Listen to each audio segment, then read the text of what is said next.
Bonjour Samuel. Bonjour Julia. Bienvenue sur le plateau d'affaires Bonjour conclues. Harold. Mais alors, qu'est-ce que vous faites avec ce Christ en marbre? Eh ben, c'est un objet de famille qui appartenait à mon arrière-grand-père et qu'il a acquis à la fin du siècle dernier. D'accord. Et il était chez lui au-dessus? Je sais pas, Dans une j'imagine. maison de vacances. Oui, ah ouais, Dans une d'accord. maison de famille. Et dans quelle pièce? Dans la salle de bain. Oh, c'est drôle. Il était sous un lavabo en fait, Ah, pendant 20 ans. il est caché. Il était caché. Ah oui. Ah oui, Ouais. d'accord, parce qu'il n'a rien à faire sous un lavabo. ce Ben non, Christ en marbre. il était avec d'autres objets. J'imagine ça, moi, je sais pas, je me trompe peut-être, Harold, au-dessus d'un lit, non? Ah bah oui, on mettait ça effectivement à proximité de son lit. Bah oui, et pas dans la salle de bain, avec les brosses à dents, tout ça. Bah oui. Ah, c'est étrange. Et comme ce Christ n'a pas beaucoup servi, vous vous êtes dit pourquoi pas venir à faire conclure? Exactement. Vous êtes au bon endroit. Oui. Alors, ce Christ en marbre, Harold, qu'est-ce qu'on peut en dire? Alors, eh bien on va regarder tout de suite au dos de l'encadrement parce qu'il y a des inscriptions qui sont très C'est ça qui est intéressantes. intéressant. Ah oui. Qui vont nous permettre d'en savoir un petit peu plus sur l'histoire de ce médaillon en marbre. Alors, vous voyez, donc marbre, médaillon, exécuté par un artiste inconnu du XVIIe siècle. Et donc, je confirme qu'il s'agit bien d'une sculpture du XVIIe siècle, probablement de la fin du XVIIe siècle. À l'époque, c'est ce qu'on appelle de la sculpture baroque, très expressive. Et vous voyez le Christ avec les yeux levés au ciel, sa chevelure abondante qui se déploie tout autour de son visage.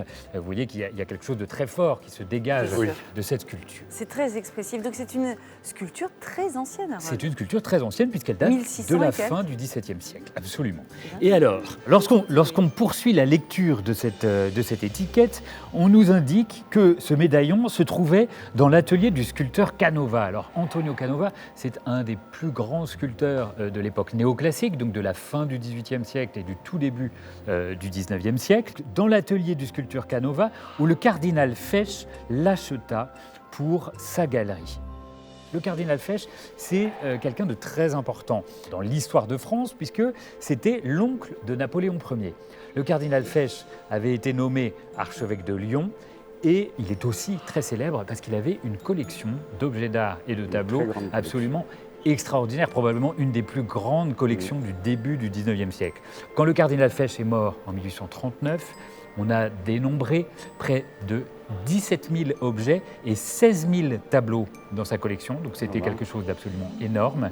Et il a légué 1000 tableaux au musée d'Ajaccio, qui est devenu le musée Fesch depuis le 19e siècle. Et donc ça, ce sont des indications qui vont apporter un vrai plus En à salle des ventes. cette sculpture. Mais c'est pas un objet qui mériterait d'être en musée, non, avec tout ce que vous nous racontez? Alors, Hein, franchement. c'est une je sculpture demande. anonyme. On ne va pas pouvoir identifier précisément le sculpteur qui a réalisé ce visage du Christ. On retrouve au XVIIe siècle beaucoup de représentations du Christ dans cette posture.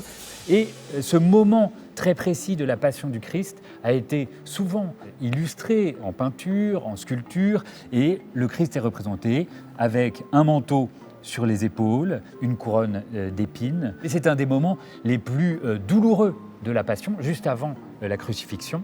Donc vous voyez que le sculpteur a accentué l'effet dramatique de ce la moment. souffrance du Christ. Et la souffrance, vous voyez, avec les yeux levés vers le ciel, la bouche entrouverte, on voit les dents Oui, du Christ. je sais, Donc il y a des j'ai vu. détails qui sont particulièrement Très précis. intéressants, particulièrement fins. C'est donc une belle œuvre, mais une œuvre anonyme. À combien estimez-vous cette sculpture, Harold? Alors, elle est malheureusement accidentée. Vous avez vu ici, il y a Ah oui. voilà, une fente, donc on a tous les morceaux, mais il y a un accident, et il y a un petit trou qui avait été aménagé ici, dans la partie supérieure. Donc, j'envisage une estimation de 1 000 € pour cette sculpture, parce qu'il y a toute une histoire, toute une provenance qui fait que ça devrait intéresser des amateurs d'objets anciens, en tout cas d'objets historiques. C'est très bien. Ça vous convient, 1 000 €? C'est parfait. Et C'est puis ce que vous je avez pense, tous oui. les arguments, toute l'histoire Oui, oui, oui, ça y pour est. vous rendre en salle des ventes. Je vous souhaite une très jolie vente. Merci Au revoir, beaucoup. Au revoir. Samuel.